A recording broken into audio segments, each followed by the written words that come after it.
అయితే మీరందరూ కూడా ఒకటి విషయం గుర్తుపెట్టుకోవాల్సిన ప్రధానమైన విషయం ఏంటంటే మా పరిస్థితి మీరు గమనిస్తే ఇట్స్ ఏ మోస్ట్ అన్ఎన్వియస్ జాబ్.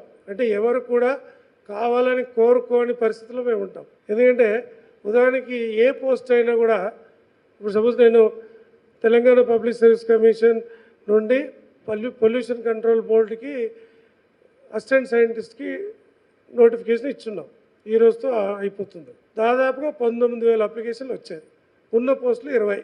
అంటే నేను ఏం చేసినా కూడా 0.1%కి ఉద్యోగం ఇవ్వగలను. 0.1, నాట్ ఈవెన్ 1. అంటే 99.99%కి నేను ఉద్యోగం ఇవ్వలేను. 99.99%కి ఉద్యోగం ఇవ్వకపోతే వాళ్ళు మన గురించి మంచి మాట్లాడతారని చెప్పుకోవడం కష్టం. సో అసంతృప్తి అనేది ఆటోమేటిక్గా ఉంటుంది.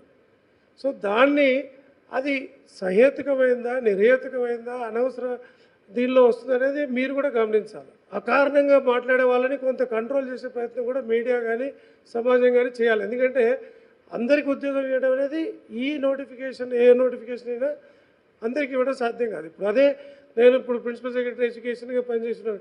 అక్కడ అందరు బాగా చదివారు అనుకోండి, అందరికీ డిస్టింక్షన్ మార్కులు రావచ్చు. It is possible.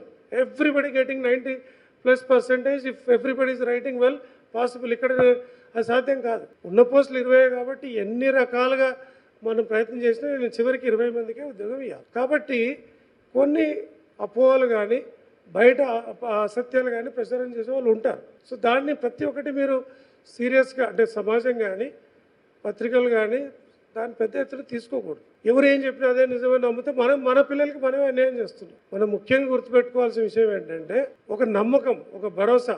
నేను ఈ కమిషన్ చైర్మన్గా టేక్ ఓవర్ చేసినప్పుడు కూడా అదే చెప్పాను. నేను దాదాపుగా 3.5-4 ఏళ్ళ సర్వీస్ వదులుకొని ఇక్కడికి వచ్చిన ప్రధానమైన లక్ష్యం కారణం ఏంటంటే మనం కూడా కష్టపడి ఎలాంటి ఆధారం లేకుండా ఎలాంటి పరిచయాలు లేకుండా కేవలం పరీక్షలు నమ్ముకొని పబ్లిక్ సర్వీస్ కమిషన్ లాంటి సంస్థలు యూపీఎస్సీ కావచ్చు, వేరు పబ్లిక్ సర్వీస్ రిక్రూట్మెంట్ చేసే వ్యవస్థలు. ఎన్ని పోస్టులకు మీకు ఫైనాన్స్ నుంచి క్లియరెన్స్ వచ్చింది? ఎన్ని డిపార్ట్మెంట్లోని? ఇప్పుడు మన దగ్గర ఆల్రెడీ 3,800 పోస్టులకి ఉన్నాయి.